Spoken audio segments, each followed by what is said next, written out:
In the shadows where we stood so tall, with a heartbeat that just as cold.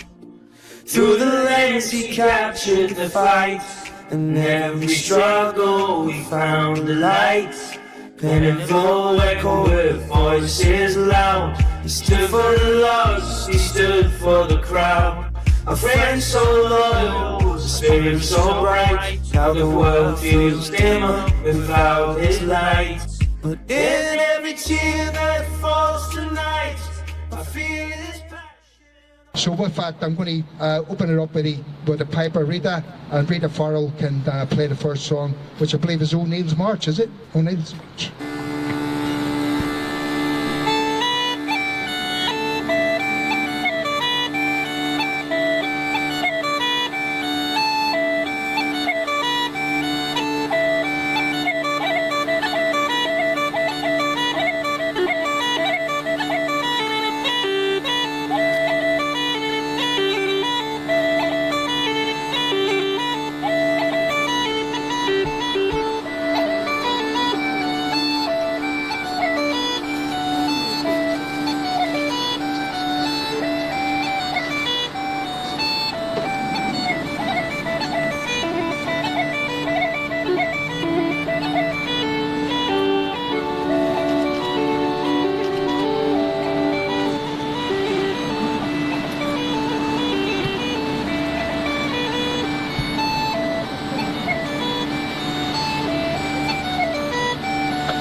So the first speaker that we're going to have is going to be Donnie, who was one of David's best friends, and two of them went round everywhere together.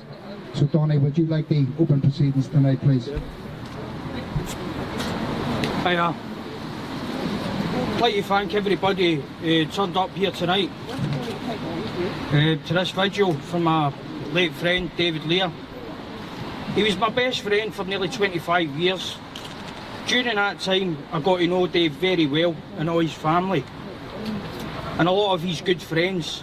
Some of yous are here tonight to show your love and respect you had for David. David wasn't just a close friend to me, he was like a big brother. Whenever I had some difficult struggles, David was always there, the first to help me through these tough times. I used to meet up with David almost every morning. We would go for some breakfast and we would talk about our plans for IFN Media. David loved the cafe life. He felt at home sitting drinking as much tea and as coffee as he could and having a chat, especially in Keege's and Sophie's, his two favourite cafes. As many of you know, Dave is always seen walking about with his big camera. He loved documenting things, especially injustices. Dave was willing to help anybody if you knew him for years or if you'd only just met him. If you had any problems, Dave wanted to help you. That's the type of person Dave was. Dave was well known and respected in his community. He got to know all the councillors and leaders of the council, meeting them to discuss local policy that impacted the local community and other communities. Dave travelled to other boroughs, not just Islington. He saw the same struggles and problems in every borough in London, and he reached out to a lot of people in need. Anyone who knew Dave, for the past 40 years or more, he was passionate about Palestine. Dave has covered and documented these events for over the years because he knew the mainstream media were extremely biased in their coverage of such matters. On November the 15th, Dave sadly had a medical emergency and passed away right here outside Pentonville Prison, supporting the Palestine Action Hunger Strike. So we're here tonight to thank David for all that he's done, not only for his family and his friends, but the community and his dedication to Palestine. Rest in peace, my friend. We will never forget you. Could we ask, we need to come forward, please. Well, when David was lying on the road, just over by the pub, on the zebra crossing, I was with him right to the end. I stayed with him until he went in the ambulance, and we buried him the week after. He was my best friend.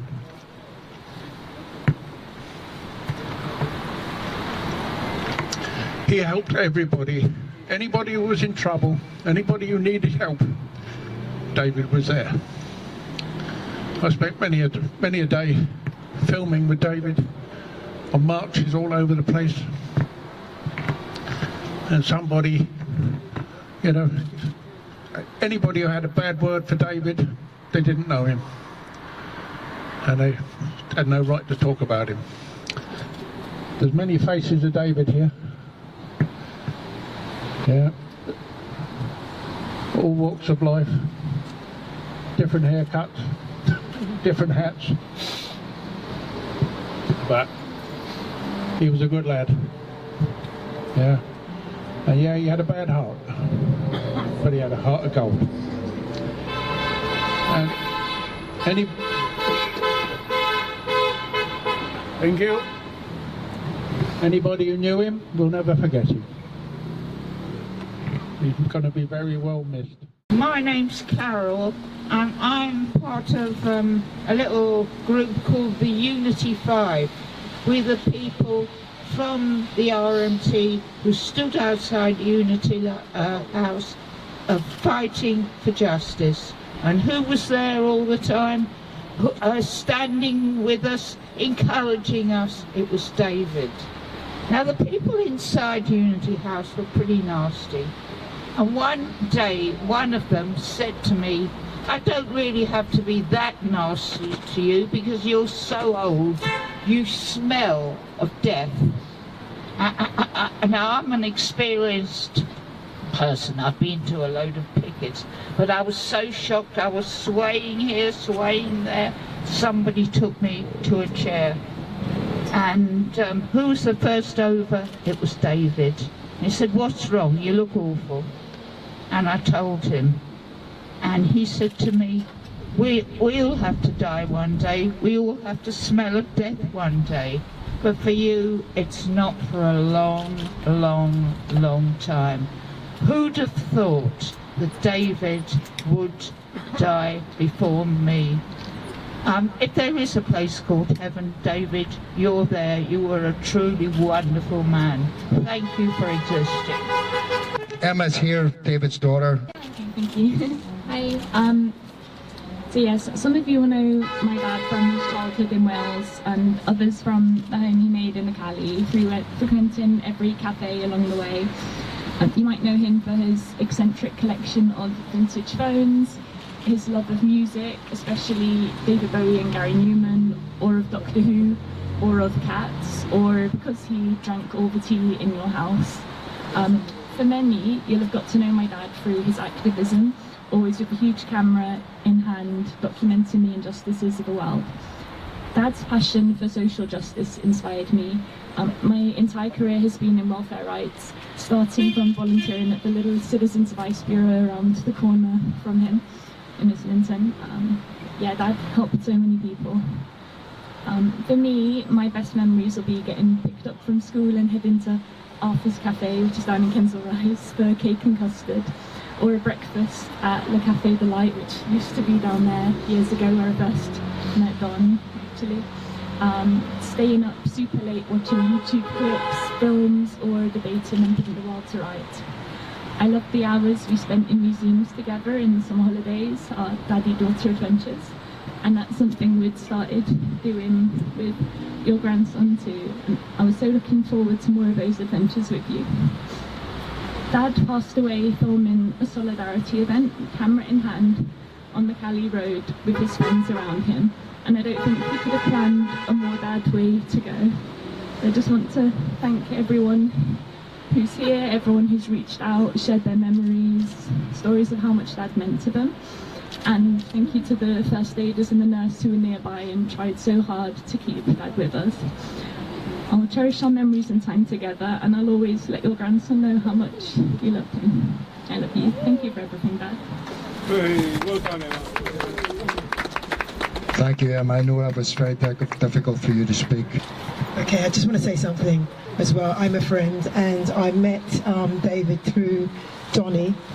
We were always doing some form of activism, something to do with. I work for a charity called Food for All, and it's a vegetarian charity. But we had these things where we go on the Monsanto thing, and there were so many other occasions that we went on, all activist stuff. And David was there along with Donny. We achieved making many documentaries on all different subjects. Like David Lear, a testament of what a father, a friend, a comrade and a brother is. His daughter Emma and Lawrence and family was his whole world. A gentleman first and a rebel always. Passionate for truth and justice. Every time he walked through the door, his front door, he put his life and liberty on the line where no media would dare to go. It's ironic, my first encounter with David was here, on this very pavement, covering an Irish event for Roger Casement, the 100th anniversary. David's name should be revered in the echelons with the martyrs and press carrying the truth from Palestine. I will not forget you, David Lear. Rest easy, my friend. God bless.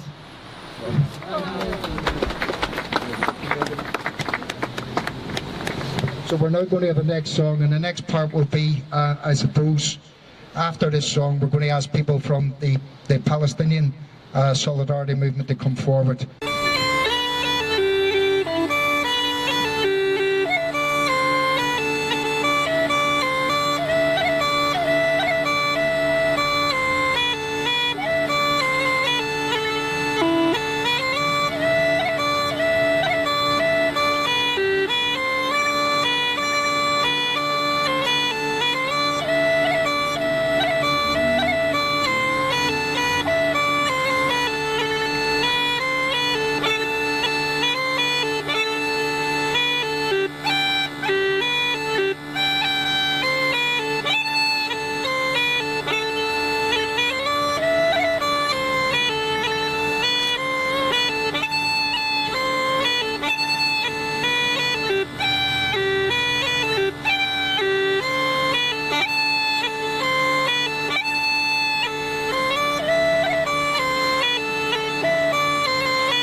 I'm just going to explain why we're playing Irish songs tonight. Is we consider David a soldier of Ireland, okay?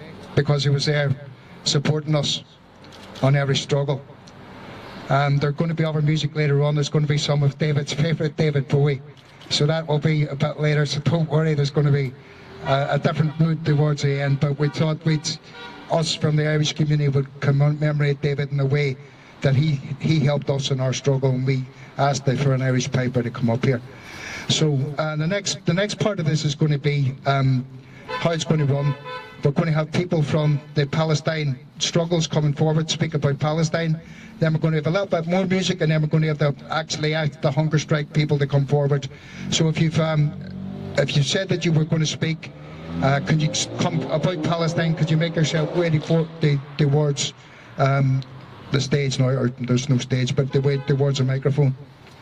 Nikki, do you want to start? I can do. Come on. Where's Yale? She's definitely around. So, actually, I just want to hand something over before I speak.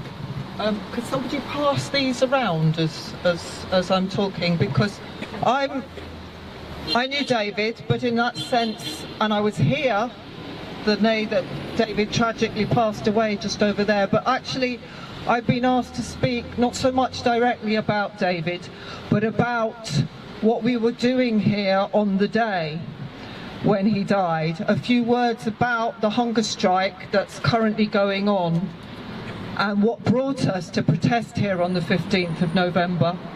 So since the start of the Zionist genocide in Gaza in October 2023, the British state has upped its punishment of those who take a stand for Palestine.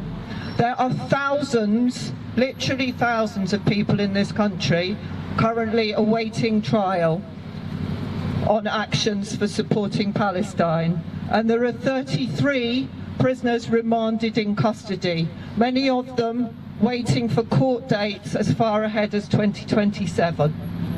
So rather than remain passive in the face of this criminalisation, a group of these incarcerated people decided that they would take control of their own fate in an age-old way known very well in the Irish struggle and indeed in the Palestinian struggle, by beginning a hunger strike. On the 20th of October, Prisoners for Palestine announced that on the 2nd of November being the anniversary of the Balfour Declaration, at which Britain decided it was its job to give the land of Palestine away to the Zionists. On that date, they announced they would be beginning an indefinite hunger strike with 5 demands.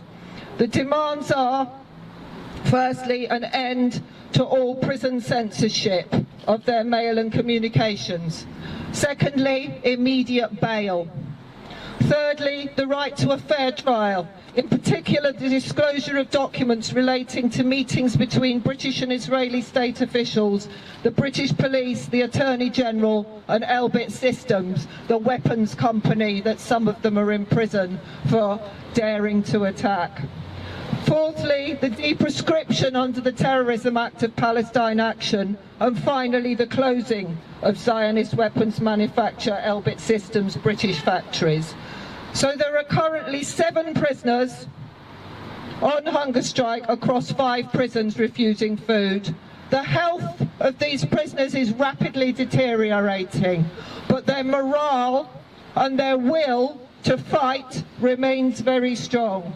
The government is aware of their action, but is refusing to do anything. Keir Starmer or David Lammy could pick up the phone and save their lives tomorrow. But they refuse to do this and continue to be complicit in their torture. And although the mainstream media has ignored this entirely, we come back to people like David because there is a growing knowledge, both nationally and internationally, of what is going on behind the walls of British prisons. And this is in no little part down to the independent media and independent journalists and the diligent work carried out by people like David Lear. So now solidarity actions and messages are coming from around the world for the hunger strikers, for Cameron Ahmed, who is in this prison behind us, and for the other 6 across the country. And so for prisoners, people such as Lebanese political prisoner George Abdallah, who was recently released after 40 decades in a French prison. 40 decades, 4 decades, 40 years, it's long enough, it's a long, long time for standing in solidarity with Palestine.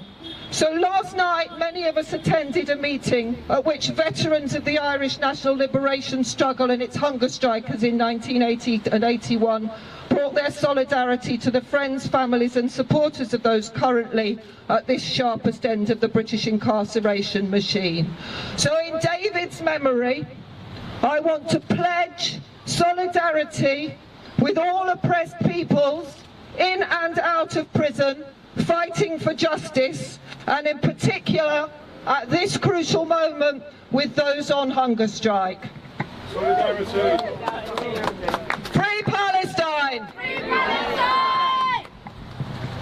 Okay, sorry, can we have the... This is a woman that me and David met in Trafalgar Square. She's a fantastic artist. She did some really touching stuff about the Palestinian children. You know, when there's an Israeli killed and that person is personalised on the TV, we get a name, we get an interview with a family, we get a picture of who they were. Of course, the Palestinians, 70,000 of them, I don't know, maybe 25,000 dead children now. They're just anonymous. We never have their names. And this woman was reading out the names, and she was also doing a fantastic bit of art in support of these children to raise awareness. So thank you very much. Could you just, do you want me to hold this or? Up here, can you guys hear me? So the struggle for Palestinian justice has brought together the most compassionate souls, but under the most bittersweet circumstances. I met David at a protest for Palestine. Steve and David wanted to film a piece on the countless Palestinian children killed in the ongoing genocide and asked if I would speak. Although I wasn't keen, and Steve being Steve tried to persuade me, David didn't get impatient. He waited patiently with his camera until I was ready to speak. A kind soul and a gentle giant. David took his last step here in Caledonian Road while taking it upon himself to go and film a man who had harassed a woman. A silent hero who pursued justice in his final moments. The hearts of lions are the ones on the streets roaring in the face of injustice, using their cameras like David, or their paintbrushes, their voices, or their hands to stop the flow of weapons like our political prisoners. I pray that David is accepted as a martyr and joins the ranks of his Palestinian counterparts and those he advocated for. I don't know why David fell in front of me and Mariam that day, but I do know that souls recognize each other before this world and recognize each other in this world. I pray he felt safe and comforted in his last moments with his comrade family. In David's memory, myself, Mariam and Cameron's family have donated for 10 olive trees to be planted in Palestine, so his advocacy for Palestine can carry on through the resilience of the trees over there. I recently learned that David reverted to Islam. I pray that the trees are a sadaqah, an ongoing charity for him, and he is rewarded every time someone eats from them. All praises are due to Allah. May he make things easy for us and grant peace to David's family and all those around the world who are being oppressed. So, okay, Yael, would you like to come forward and say a few words? I know you were a great comrade of David's, and then we're going to have some more music. David always saw the person behind the politics. He didn't see us just as activists, as campaigner, as passionate about justice. His sense of justice was so personal. He always looked how he can help each one of us. A woman who is completely paralyzed from the waist down, always, and unfortunately she can't come tonight. She was on the night when he fell on his duty, at his duty. She can't come tonight because of her condition deteriorating. But she said every time he helped her, whatever she needed, he was always attentive.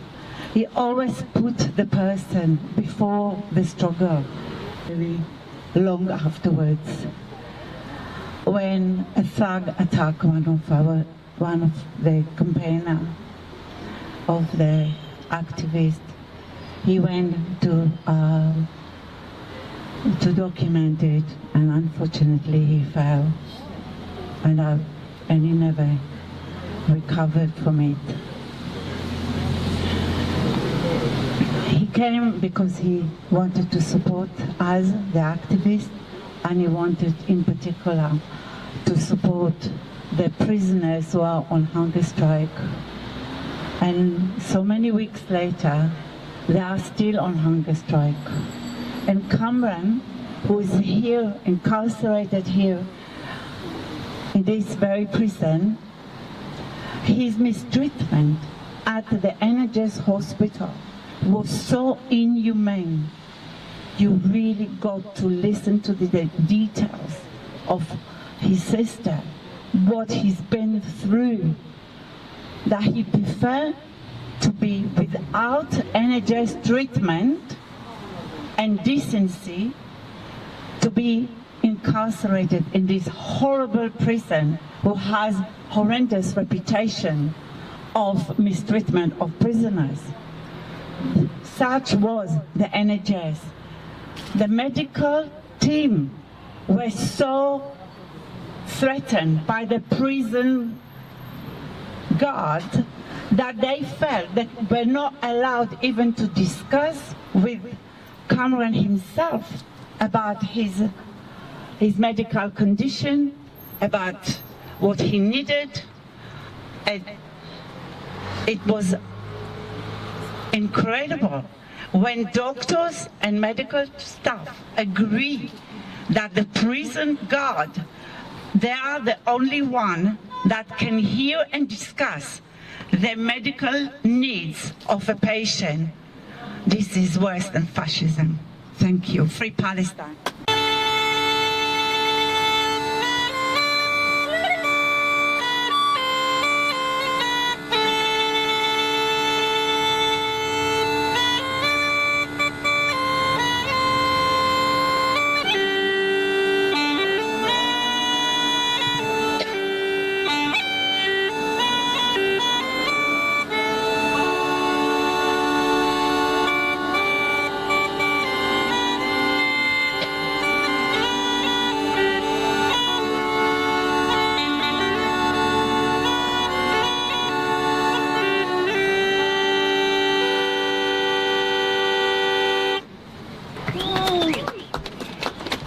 Thank you very much, Rita. Thank you all for coming today. I think that I speak for many of us when I say that we may not have known David very well, but all of us here throughout the last 2 years have been motivated by one thing, and that is to save Palestine and save the children of Palestine. And through all of that, we have all become family, and we care for each other very deeply. And whenever anyone is harmed in any way, we all run to help. And it's heartbreaking when we can't help. So I thought of so many things to say today, but I thought that the only thing that I could say was to talk about the children of Palestine. And I want to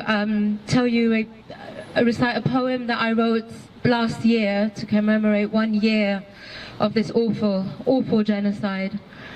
And I thought it would be something touching and moving to read to you today, because it is, as I said, the thing that brought us all together in the first place. So this poem is for the children of Gaza, and this is an apology. I am sorry. I am sorry that we have failed you. I thought that it was obvious that innocent children should not be killed, but I was wrong. I screamed at the top of my lungs, "Stop killing children! Stop bombing Gaza! Stop bombing schools!" But no one listened, and still the bombs kept coming. I tried to explain to everyone that I met that this is a genocide, it is not a war. That this was never about Hamas, that this was never about the hostages. This was never a conflict between two sides, and it is not that complicated. But no one listened, and they still believed the Zionist lies. And still, the bombs kept coming. I watched you on my phone cry for help in an ambulance. I watched you run for food, but return with your empty blue pot. I watched you scream for your dad, who was killed in front of your eyes, screaming, "Baba!" I watched you cry when you recognized your dead mother's hair, and I watched you shiver on that hospital bed with that terrified stare.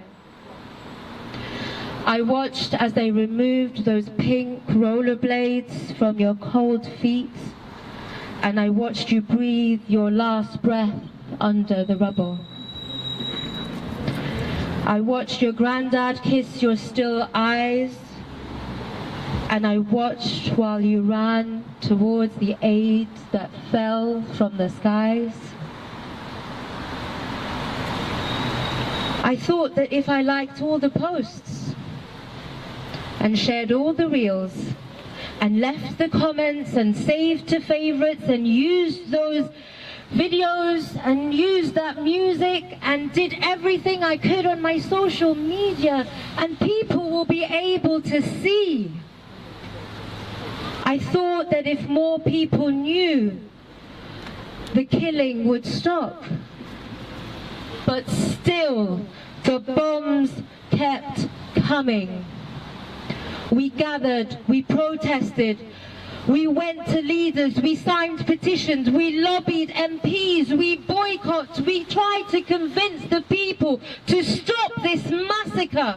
I begged people to mobilize. I was literally on my knees, please. But still, the bombs kept coming. So I am sorry. I am sorry that we have not been able to stop this for 2 years and more. I'm sorry that you've died hungry and scared. I'm sorry that because of the color of your skin, nobody seems to care. So rest in peace, my little angels, and don't you worry. We will get better, and we will work harder, and we will unite, and we will mobilize, and we will do this, and we will not stop until the bombing stops and your land returns and you are free, and Palestine is free from the river to the sea. Thank you. Sarah, thank you very, very much. I mean, I think don't think there's a dry eye in the place now, but that was an amazing, amazing poem, and thank you for coming and sharing it with us. Assalamu alaikum, everyone. I bring a message from Cameron. I told him about the vigil that was happening today for David. He says he feels a lot of guilt about David's death, that his death occurred because of him being on hunger strike and a demonstration happening outside. And he goes, it's something that he'll carry with him for the rest of his life.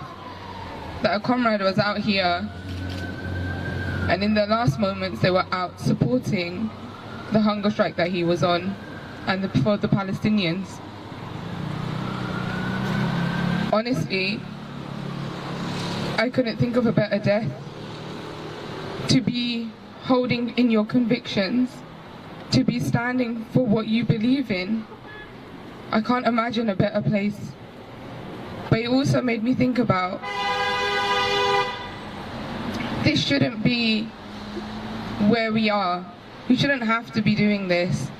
We shouldn't be having to be out in these vigils, but we are.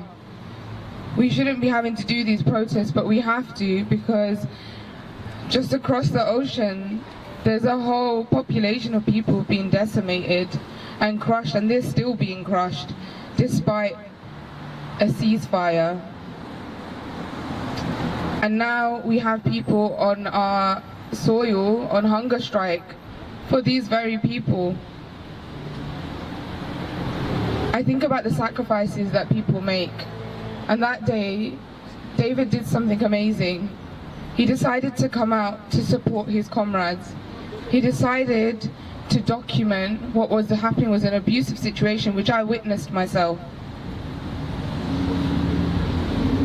He did that, and I think about the honor of a sacrifice and the inconvenience it would have been. He was not well himself, but he still came out. And from that we should draw courage. We should draw courage that there is nothing that should stop us from coming out for our comrades in Palestine, on our soil, and internationally, wherever they are. We should not allow the voices of Palestine to be censored or covered up or suppressed. And I believe that that's what David would have wanted, seeing as he was someone that documented the protests, seeing as he's someone that was filming all these demos, would come to every single one, and hearing so much about him.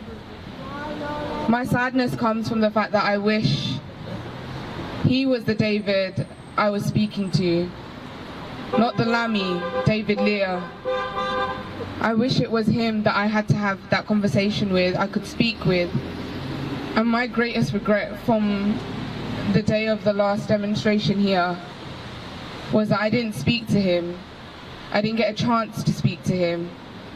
I didn't get to find out what motivated him to come here, or who he is, or what his life is like. That is my biggest regret. But I carry his courage with us, and so does Cameron, and I don't think this is something we will ever forget. Thank you for everyone that's turned up, and I think we should all think of David's family, and if they do see this message, I hope, because I pray, so I hope Allah grants you comfort in your soul and in your heart, because I cannot imagine what it's like to lose a loved one. And Cameron is thinking about him, and we will continue to pray that he is in comfort in the hereafter. Thank you so much. So if anybody doesn't know, this is Cameron's sister, and she spoke about David, and the majority of that speech about David and not Cameron, and that's how well thought of David is. And thank you for that. It's absolutely brilliant. And our heart goes out to you, and we will be behind you 100% and do everything we can. So before we have the last song, I'm going to totally, then everybody can come and speak. But I want to say a few words about David, and I just want to start by saying I met him 20 years ago, and I was at Finsbury Park, actually. You were there, Ollie, up till 15 years ago, at the Finsbury Park picket, which David was covering.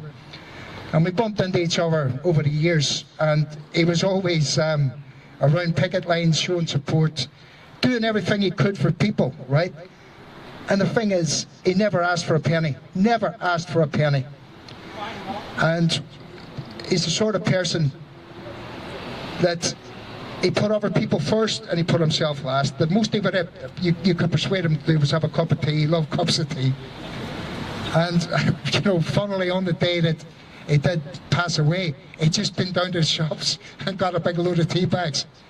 So one thing we did have was he had a Monty Python-esque sense of humour, if people know what that is. So David, actually, I think if he had to go, he would have scripted it like this, okay? He came here and he was doing something he loved, fighting injustice, fighting for Palestine, and defending a woman who had been attacked by a racist thug. That's David all over. So David, you're in heaven now, and he's probably looking down going, where are those tea bags gone? Where did they end up? But he was absolutely an amazing guy. And I'm going to just tell you a couple of little stories about David. We all know his courage. He would cover stories that no one else in the media, in the mainstream media, or on the left, or on the right would cover, okay? And what made him special to me was we've got 4 or 5 people here who were sacked by the RMT trade union, and David was the only reporter in the country that was prepared to take on the trade union movement, okay? Not because he was anti-union, he loved trade unions, but because he didn't want to see someone sacked, not only sacked, but then They told the guy, Patrick Mihaj, Patrick couldn't make it tonight, but his partner's here. He was made redundant when they had a new redundancy policy. He was then reinstated after he put on a picket line, which David was at. We thought we'd won it.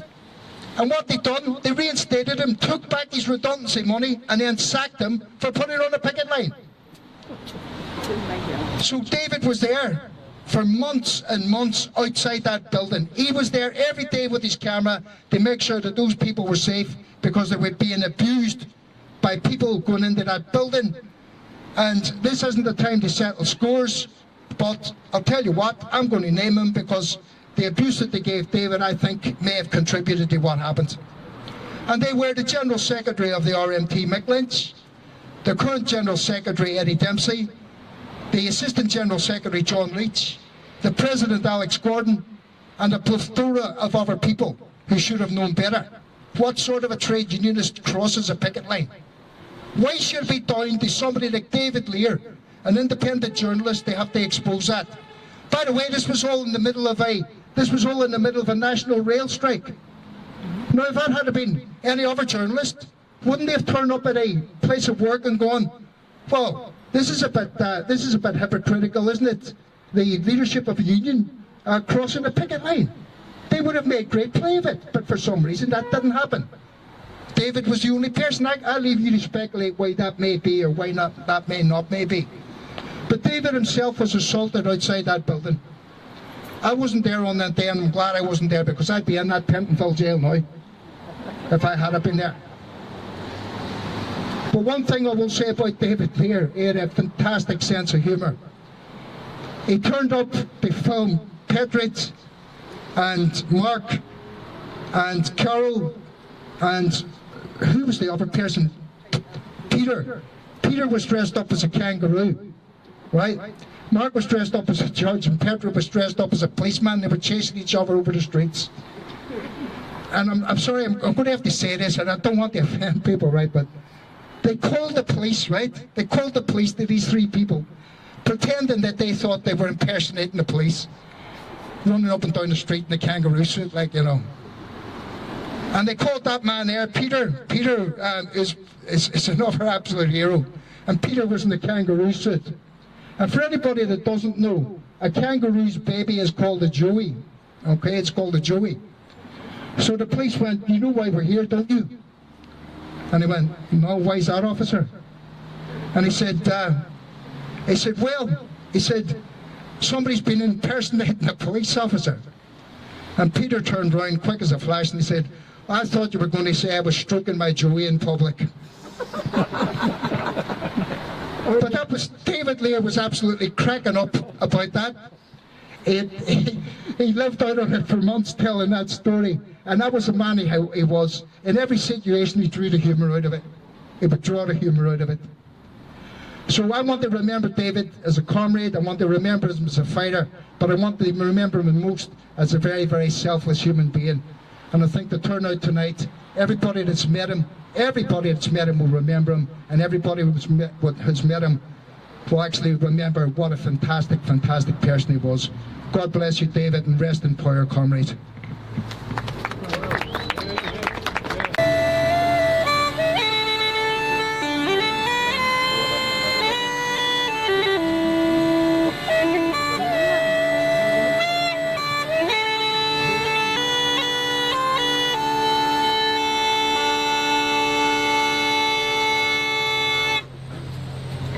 Thank you.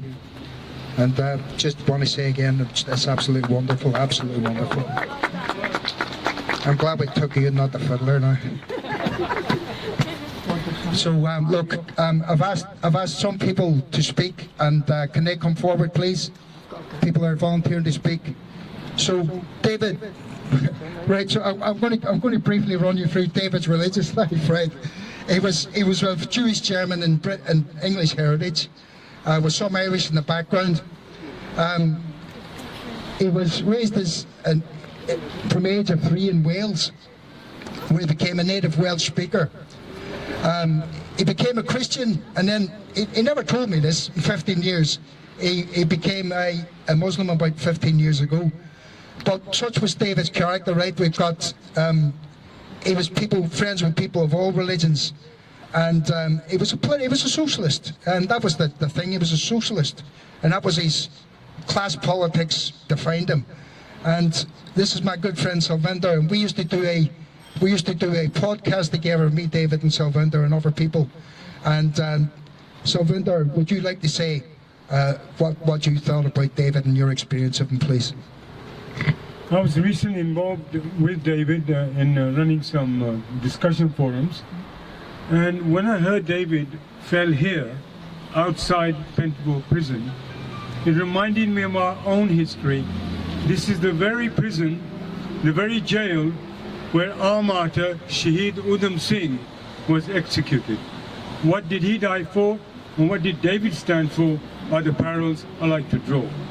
David stood in solidarity with the Palestinian people because he was angry about the genocide, the murder and the killing of innocent children in Palestine.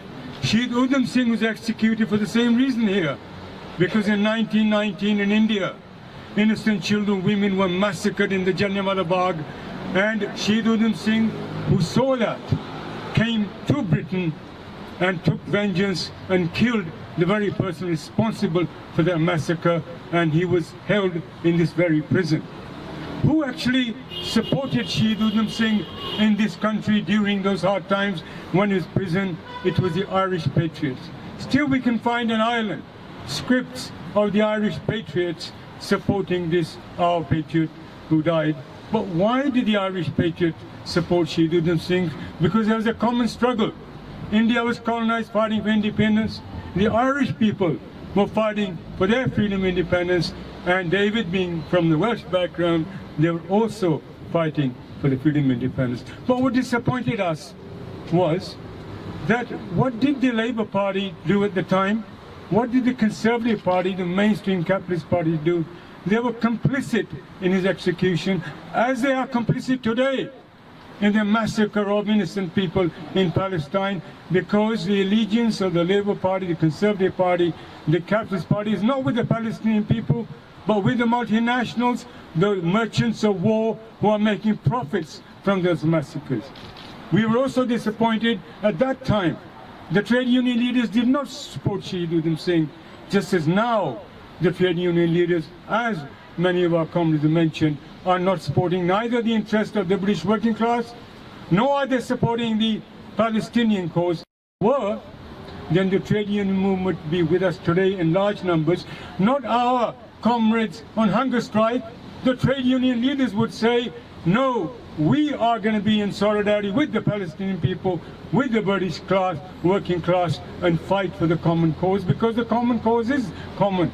The same trade union leaders who are betraying the British working class, which of them have been fighting for the British working class? Yes, the ordinary workers do, just as today. Let's see who's with us today. People who are passionate about the Palestinian cause are today with us today.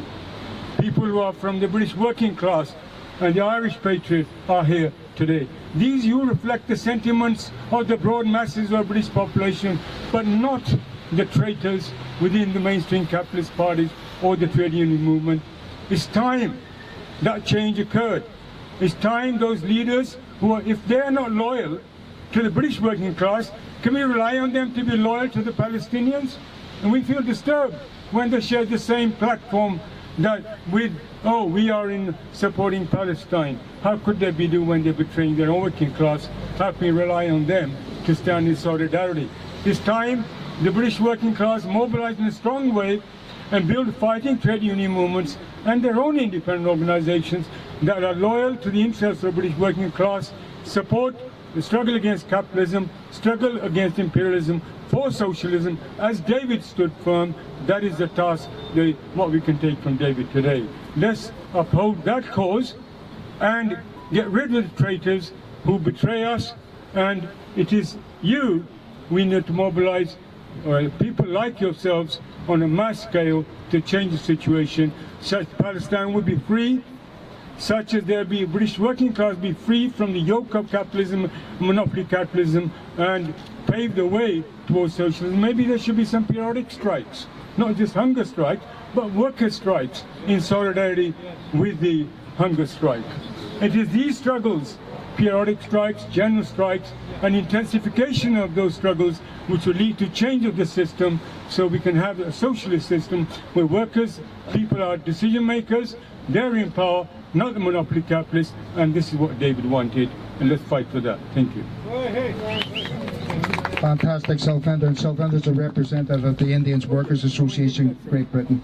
Sorry, I forgot to mention very proudly that Indian Work Association, Great Britain, was founded by this patriot who was executed, and that's why we have written on our banner when we go in support solidarity of the Palestinian people, Indian Work Association, founded by Shahid Udham Singh, because that struggle continues. Thank you.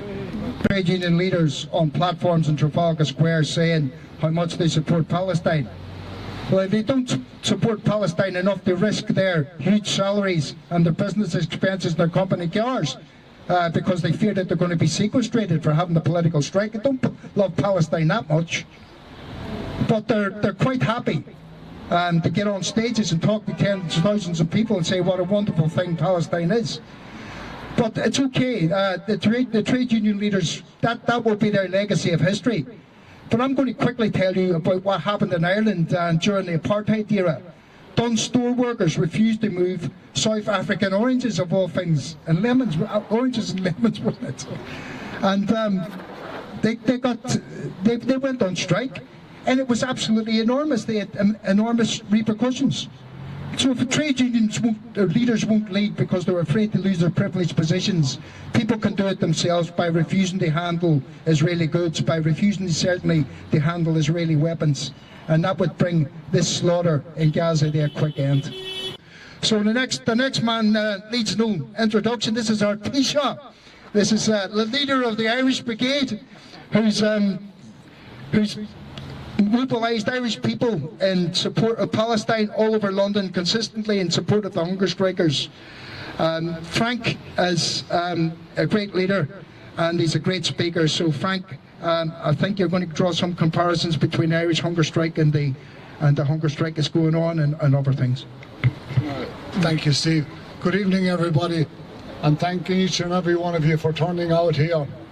Now, it's a testimony to David that so many of you have turned out here. The reason David was here 3 weeks ago, because he cared. The reason you're here, each and every one of you, because you equally care about the Palestinian people. Now, the people on hunger strike, including the young man in behind that dark wall there, Cameron Ahmed, he's no criminal. None of them are criminals. They don't deserve to be locked up in a British jail. They are political prisoners and deserve to be treated as political prisoners. They didn't break into anybody's home or steal somebody's car or commit some other crime on the streets to be locked up as a criminal. And that is where we have to stand together, because at the moment the first two hunger strikers, Kazer Zura and Emu Gibb, today they are on day 35. They are now approaching critical period in hunger strike. By day 40 you're in serious trouble when you embark on a hunger strike. And what's against them more than anything is there is a group of those together. We have now 7 hunger strikers. A young man joined it last Monday, Mohammed Khalid. He's on day 9. But when you get a group of people on hunger strike like we had in Ireland in 1981, who commenced their hunger strike originally in 1980, and the war criminal Margaret Thatcher reneged on a deal that was done late in 1980. So when the men went back on hunger strike in 1981, and it wasn't just men, there was women on hunger strike in Ireland in the Armagh jail as well. And those women would have continued with their hunger strike, but the Republican movement at the time decided to call off the hunger strike for the women, which they did. Sadly, we lost 10 good men between May and July. And when you have a group of people together, it's like any group of men, or maybe women together. There's comradeship, but there's also loyalty to each other. You don't want to be the one to walk away. And they will find it difficult to walk away. And Keir Starmer will allow those men and women to die. And I fear we will see deaths in this current group of hunger strikers. I know we have the sister here of one of the hunger strikers, Sham over there. And people may not like to hear that, because what we have seen from Starmer to date is pure cruelty. He has no feelings whatsoever for the Palestinian people, because if he did, he wouldn't sell drones or arms to the Zionists. But he's under the Zionist yoke. And the Zionist yoke have been controlling this country for too long.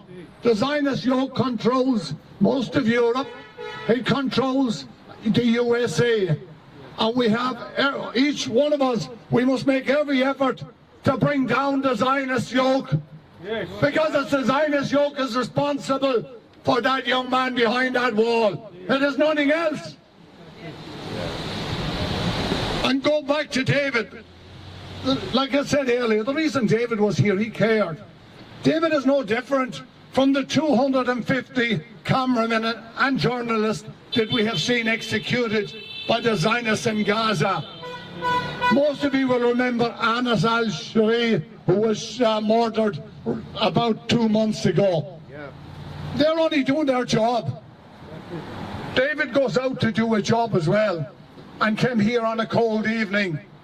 He could have been at home sitting by the fire, but he decided this is where he should be, to record, photograph what's happening in London with regard to Palestine. Now, just going back to the Irish hunger strike, after about 4 weeks your body doesn't really want food because it's eating yourself. It's getting some nourishment from your own body. But like I said, on day 40 there's nothing left. Your body has cannibalized itself, and it then will go for whatever muscle that's in your organs, and the first muscle attacks is your heart. So have no doubt in your mind about it. As Thatcher at the time, who was probably one of the war criminals, one of the bigger war criminals, as Flint Simpson's Thatcher, she got away with it.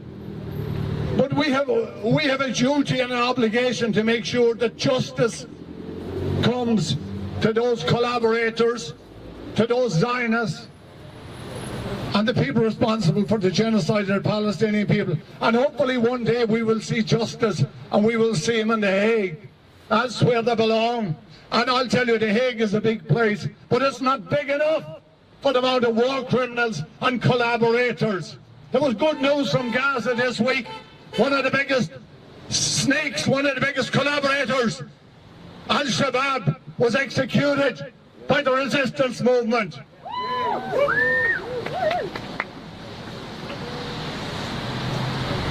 Now I'll just go back to something our Indian friends here made the connection with Ireland. There was many good Irishmen in here too. But Udham Singh said, no matter how many miles I have to travel, or no matter how long it takes. He spoke about an incident in India which was connected to Ireland, because the man who gave the orders was born in Ireland. Michael O'Dwyer from Limerick. Michael O'Dwyer came from an Anglo-Irish family, was educated at Sandhurst and rose in the military and was sent to India. But Udham Singh said, no matter how long it takes, no matter how far I have to travel, I will hunt down the dogs that did this to my people, and I will execute them. And Udham Singh in 1941 walked into Caxton Hall outside at the back of Westminster, and he put 2 or 3 shots into Michael O'Dwyer, and he deserved every one of them. Udham Singh was executed in here, hung in here and eventually his body was brought back to India 1973, and now there's a big monument erected to a good man. Now with that thought, we stand with Palestine. Now anybody I look out and I see many faces here that I know. We stand outside the BBC every Tuesday night, and we stand outside Downing Street every Thursday night. And yesterday we were standing outside the Westminster Parliament with our banners trying to draw attention to this hunger strike. Each of us has a responsibility to do something. Print some leaflets. It's not expensive to print these days. Hand them out.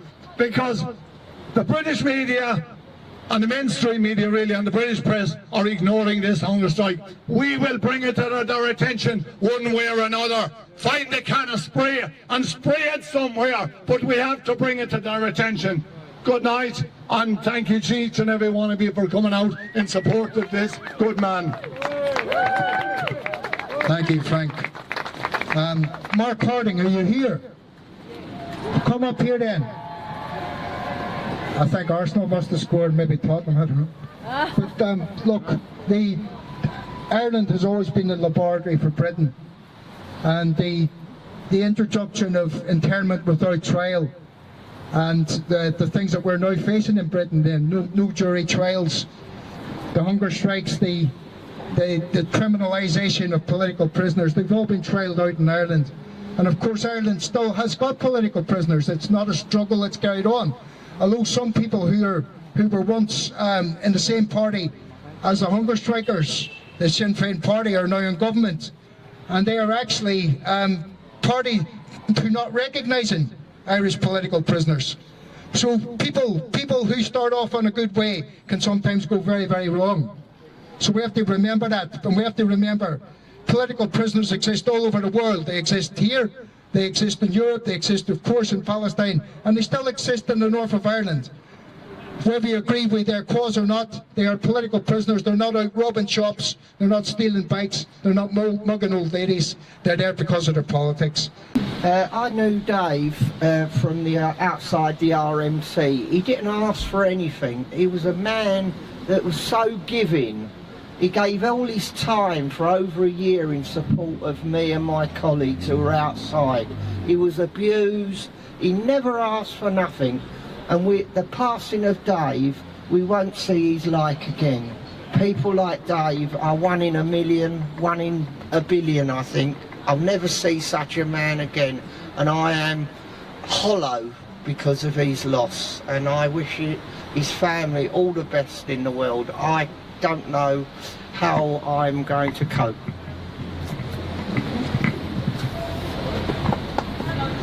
Thank you.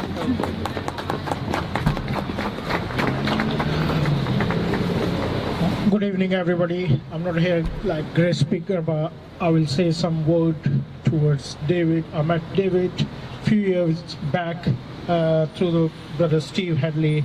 So he was a great man. I think he left one message for us. We need to carry on his struggle. Doesn't matter we are sick, we are like our health is good or bad.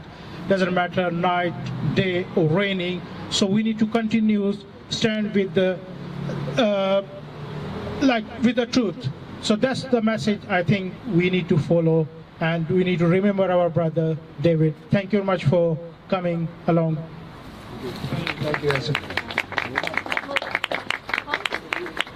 Sorry guys, I'm a terrible speaker.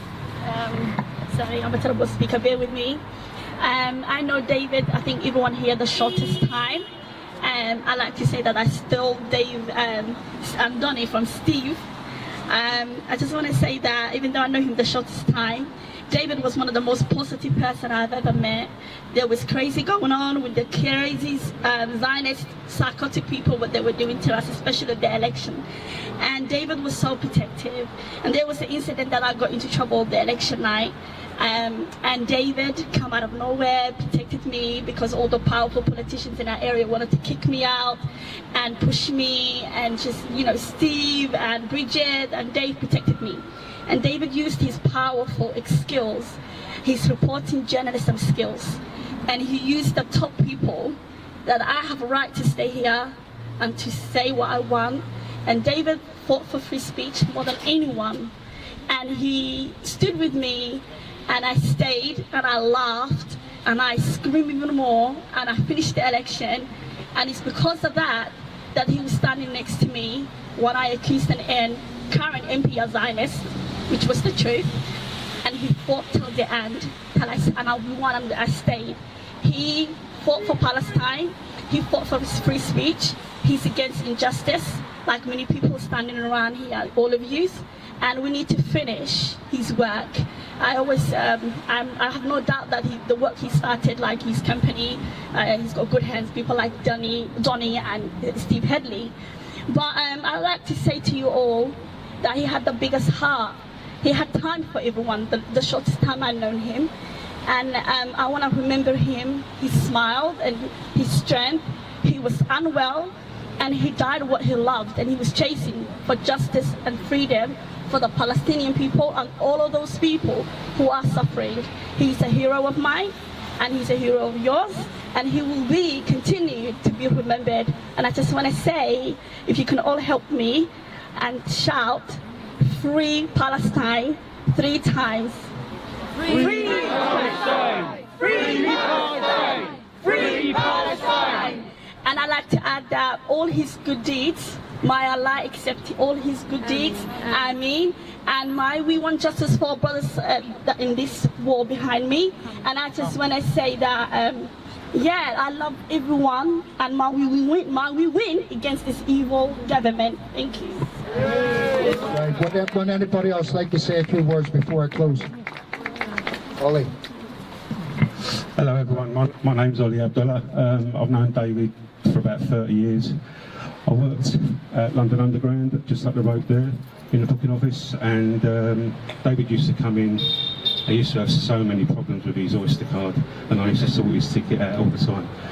But I introduced David to the RMT and Steve Headley, and he always come out on the picket line with us, and he was just an amazing guy.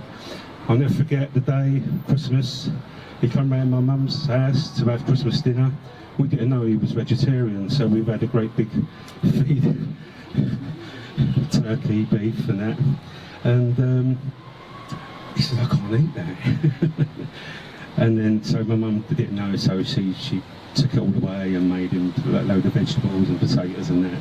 But we just laughed and laughed and laughed, and we had such a great time together. And I just say, God bless you, David. You're a great guy, and we miss you immensely. Bye, David. Thank you, Ollie. Is there anyone else who would like to come forward, comment?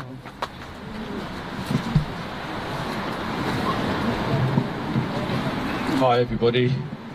I've known David for a number of years, and what really stands out about David is he's very kind and gentle, and if you have a problem and you're engaging with him and you're talking to him, he would really listen.